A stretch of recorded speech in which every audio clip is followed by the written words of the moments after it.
सिंधी अदब जी दुनिया में शामिल क्यों था नौजवान कहानीकार अनवर काका जी कहानी नाफरमान। नौजवान सहाफ़ी साजिद कराची सदर में एक वॾी बिल्डिंग साम्हूं पंहिंजी कार पार्किंग में बीहारे तकिड़ो तकिड़ो अची लिफ्ट में चढ़ियो। हू हल्की नीरे रंग जी शर्ट ऐं कारी पैंट में ॾाढो बावकार ऐं हसीन लॻी रहियो हो।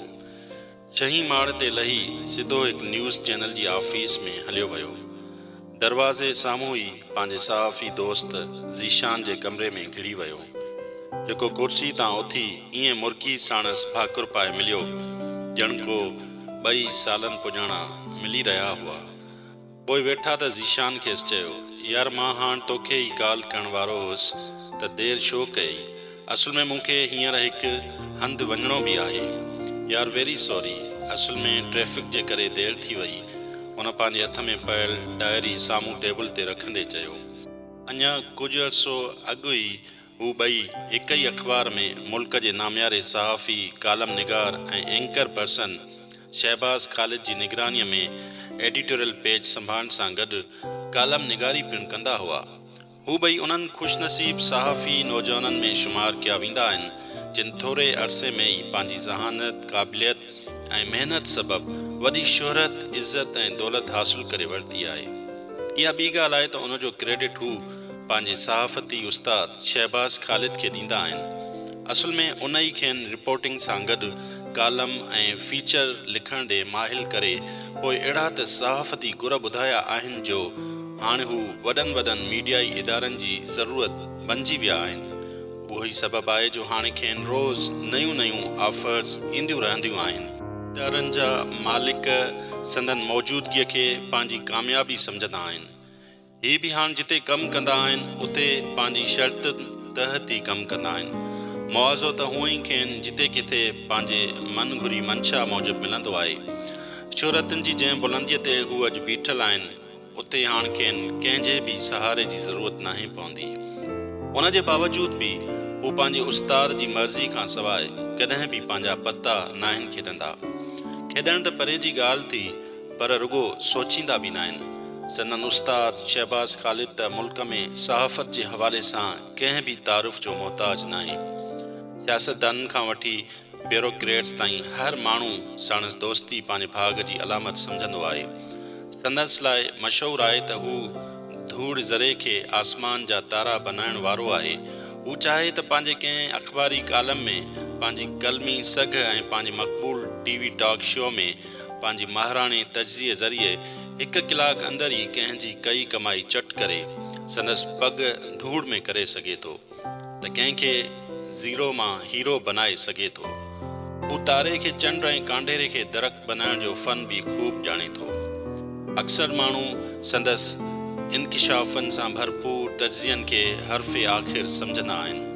उन हिसाब सां वाक़ई साजिद ऐं ज़ीशान जा भाग चइबा जो हू शहबाज़ ख़ालिद जा मंज़ूर नज़र ऐं दादला आहिनि। हू मथनि बि एतिरो ई भरवसो कंदो आहे जेतिरो पंहिंजे पाण ते कंदो आहे। हिननि ॿिन्ही जी हाणे हिकिड़ी ख़्वाहिश आहे त हू बि जल्द सहाफ़ती दुनिया में एतिरो ई मान, मर्तबो ऐं धन हासिल कनि जेतिरो शहबाज़ ख़ालिद हासिल कयो आहे। खेनि बि शहबाज़ ख़ालिद जीअं कराची, लाहौर, इस्लामाबाद वेंदे दुबई ऐं लंडन ताईं पंहिंजी जाइदाद हुजे। खेनि वेसाव आहे त जे शहबाज़ ख़ालिद जो मथनि इहो साॻियो शफ़क़त भरियो हथु क़ाइमु रहियो त हाणे उहो ॾींहुं बि परे नाहे जो हू पाण बि अख़बारुनि ऐं चैनलनि जा मालिक हूंदा। पोइ हू कंहिं ॿिए जा मुलाज़िम न, पर वटनि ॿिया मुलाज़िम हूंदा। हुकूमतूं ठाहिण ऐं ड्राइण वारनि जा दिलबर दादला हूंदा ऐं साज़िशी टोलनि जी बि मथनि करम वारी नज़र हूंदी। हूअं बि सहाफ़ती दुनिया में पेर रखण सां जल्द ई खेनि पतो पइजी वियो हो त कंहिंजा कहिड़ा इरादा आहिनि, कंहिंखे किथां किथां थी फंडिंग थिए। इनक़िलाब जी आड़ में ड्रामाई तब्दीलियुनि जी असुल स्क्रिप्ट किथे तयारु थींदी आहे। गुलनि पुठियां बंदूक हलाइण वारा असुल केरु हूंदा आहिनि। हिननि खे त इहा बि ख़बर आहे त शहबाज़ ख़ालिद रातिनि जी तारीख़ुनि में कंहिंसां मिलंदो आहे, इहे खेसि कहिड़ियूं गुज़ारिशूं कंदा आहिनि ऐं मोट में ही हिमायत जे बदिले में ख़ान पंहिंजा कहिड़ा कहिड़ा मुतालबा मंझराईंदो आहे। हक़ीक़त में मीडिया जी दुनिया में हू अकेलो ई बेताज बादशाह आहे। पहिरियों नंबर बि हू पाण आहे त ॿियों ऐं टियों नंबर बि हू पाण ई आहे। घटि में घटि हींअर त परे परे ताईं संदसि बराबरी करण लाइ को बीठल नज़र नथो अचे। जेके भरिसां बीठल अथसि त उहे ॿई साजिद ऐं ज़ीशान ई आहिनि, जिन खे बि संदसि ई आशीर्वाद हासिलु आहे। इहा ॿी ॻाल्हि आहे त सहाफ़ती हल्का खेनि शहबाज़ ख़ालिद जा बूट पॉलिश कंदड़ ऐं चमचा सम्झंदा आहिनि, जिन जी बहरहाल खेनि काई परवाह न आहे। ही ॿई पाण लाइ हमेशह इहो एज़ाज़ु सम्झंदा आहिनि त हू केतिरनि मामलनि में संदसि हमराज़ आहिनि। जेतोणीकि साजिद हींअर हिकु अलॻि मीडिया ग्रुप में कमु कंदो आहे ऐं ज़ीशान वरी शहबाज़ ख़ालिद सां गॾु हिक ॿिए इदारे ते TV चैनल सां लाॻापियल आहे, पर आहिनि सदाईं गॾु। हींअर इलाही ॾींहंनि खां पोइ साजिद ज़ीशान सां संदसि ऑफिस में मिलणु आयो हो। असुल में साणसि हिकु सलाह करण ऐं मदद वठण बि आयो हो। ॻाल्हि छा हुई जो साजिद जे हिकु हिंदू गिलास पिलो दोस्त जे वालिद खे, जंहिंजा शहर जे मुख़्तलिफ़ इलाइक़नि में मिठाईअ जा केतिरा ई वॾा ऐं मशहूरु दुकान आहिनि, तंहिंखे बदले लाइ मुसलसिल पर्चियूं ऐं धमकियूं मिली रहियूं हुयूं, जिन हिन खां मदद घुरी हुई।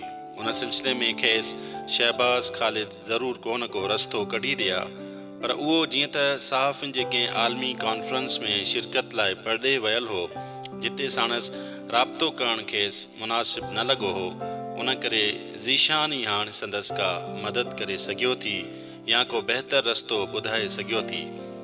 पाणी पीअण बाद हिन जॾहिं खेसि असुल ॻाल्हि ॿुधाई त ज़ीशान जे चहिरे ते अजीब माना खेसि मुर्क विखरी वई, जंहिं ते साजिद खे ॾाढो बुरो लॻो ऐं दिली दिलि में पाण ते अफ़सोस करणु लॻो त हिन ज़ीशान सां ॻाल्हि करे शायदि वॾी ग़लती कई आहे। खेसि ज़ीशान ते कावड़ बि अची रही हुई त संदसि हेॾी वॾी संजीदा ॻाल्हि खे हू आख़िर छो अहमियत न ॾेई रहियो आहे। खेसि उन मां इहा उमेद हरगिज़ न हुई। उन ते साणसि नाराज़गी जो इज़हार कयईं त उन थधो कंदे चयुसि, यार इहे दीवान तुंहिंजा के माइट आहिनि छा जो उन्हनि लाइ एॾो परेशान पियो थिए।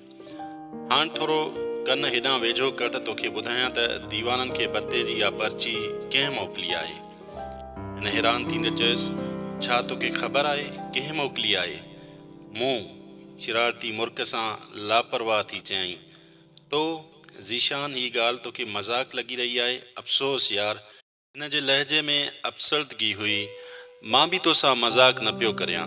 उन पुरएतमाद लहजे में खेसि चयो, इहा सुल्तान साहब जे चवण ते मूं ई कंहिं नमूने मोकिली आहे तो वारनि दीवारनि खे। तोसां उन करे शेयर न कई सूं त तोखे हिन भेरे ओचितो हैरान ऐं परेशान करण जो प्रोग्राम हो। हिन जा चप ठरी विया वरियां, पर यार पर वरी छा? सर जो चवणु आहे त अॼुकल्ह अलाए केरु केरु पियो बेखौफ़ थियो बता वठे, सो पाण पोइ भला ॾोह कयो आहे छा? मुंहिंजे ख़्याल में धन मिलण लाइ उन खां वधीक ॿियो को शॉर्टकट रस्तो न बचियो आहे। पोइ फ़ोन ते ऑफिस बॉय खे चांहि जो चई वरी साणसि मुखातिब थियो, यार असां ते केरु शक बि न कंदो, फ़िकिर न कर, तोखे बि पंहिंजो पूरो हिसो मिलंदो। ऐं हा, हाणे जंहिं हमरा ॾांहुं पर्ची मोकिलणी आहे उहा तोखे ई मोकिलणी पवंदी। उहो शहबाज़ साहब जो हुकुम आहे। उहो सभु कुझु कीअं करिणो आहे सो मां तोखे बाद में सम्झाईंदुसि। पर यार, हू पघिरजी वियो। पर वरी छा? ज़ीशान उन महिल कंहिंजी आयल कॉल खे बिज़ी कंदे चयो। हा, पर कंहिंखे पर्ची मोकिलणी आहे। साजिद घबराईंदे टुटल लफ़्ज़नि में पुछो। सर शफ़क़त ॾे, अलाए केॾो माल कमायो अथसि, खेसि बि ख़बर न हूंदी। ज़ीशान हिन सां नेड़ मिलाईंदे ईअं चयो ॼणु चवंदो हुजे, मोहबत ऐं जंग खां सवाइ सहाफ़त में बि सभु कुझु जाइज़ हूंदो आहे।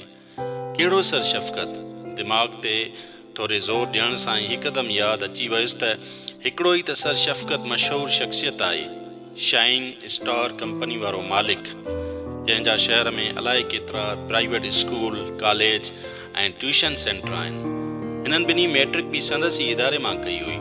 इतफ़ाक़ सां हाणे संदन औलाद बि उते ई तालीम हासिलु करे रहियो आहे। हिनखे इहो सभु कुझु अजीब ऐं शर्मनाक लॻो, ख़ामोश थी वियो। ज़ीशान खे लॻो हू शायदि संदसि भाङे भाईवार न थींदो।